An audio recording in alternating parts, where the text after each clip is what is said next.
Okay, so this is what draining the swamp looks like. I always hear people complain that the government is corrupt, that corporations and special interest groups control everything, and that money dictates policy decisions. I get it.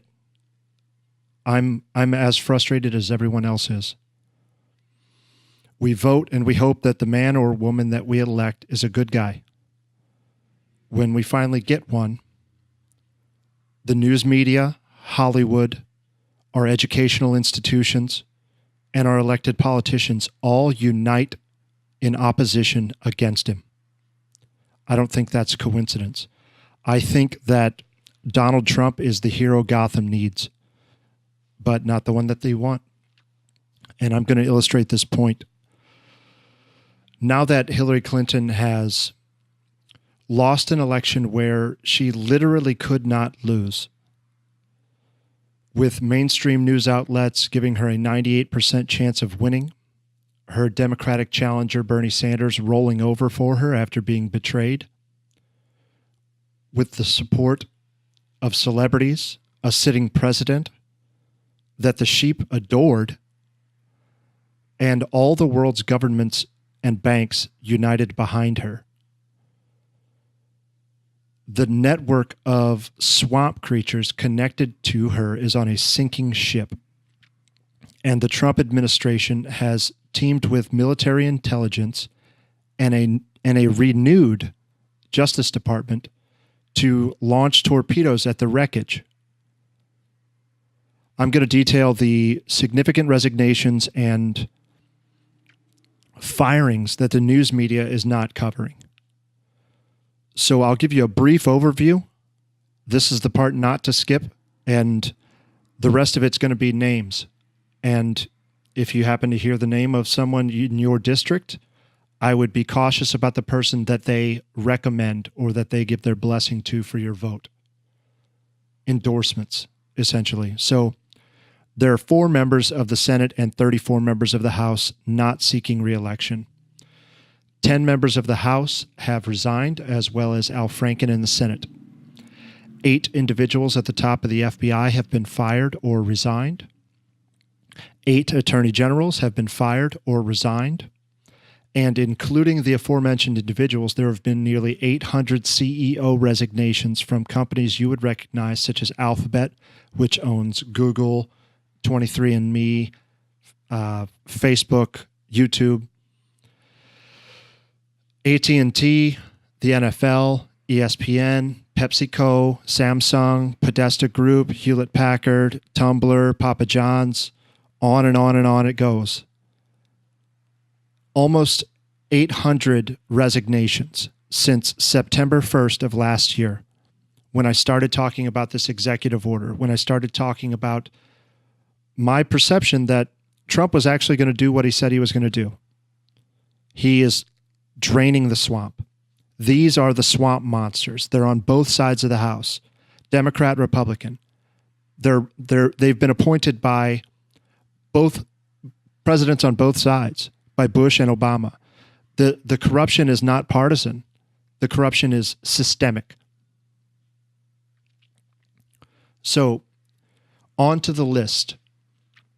These Senate members will not seek re-election. Bob Corker, Jeff Flake, Orrin Hatch, and John McCain, who will likely depart soon. Sorry for his family. These House members will not seek re-election. Bill Schuster, Bob Goodlatte, Carol Shea Porter, Charles W. Dent, Darrell Issa, Dave Reichert, David Trott, Dennis Ross, Edward Royce, Elizabeth Etsy, Frank Lobiondo, Gene Green. Killer name, Gene. Greg Harper, Ilyana Ros-Lehtinen, Jeb Hensarling, Jim Bridenstine, Joe Barton, John Delaney, John J. Junkin Jr., Lamar Smith, Luis V. Gutierrez, Lynn Jenkins, Nikki Songus. What's up, Jessica? Paul Ryan, Rick Nolan, Robert Brady, Rodney Frillinghuisen. I'm going to try that one again. Frillinghuisen. I don't know, Republican House member. Ruben J. Kihud, Ryan Costello, Sam Johnson, Sandy Levin, Ted Poe, Thomas Rooney, and Trey Gowdy. So the following House members have already resigned, with the first member being from the Senate. So Al Franken resigned from the Senate after a controversy. Blake Farenthold, Republican, Jason Chaffetz, and John Conyers, as well as Louise Slaughter, Patrick Meehan, Patrick Tiberi, Thad Cochran, Tim Murphy, Trent Franks, Xavier Becerra, and Eric Schneiderman, which came out in the news today. He is going down for, I believe, beating the shit out of women and coercing them into sex. So there's that. Fun, right? From the FBI.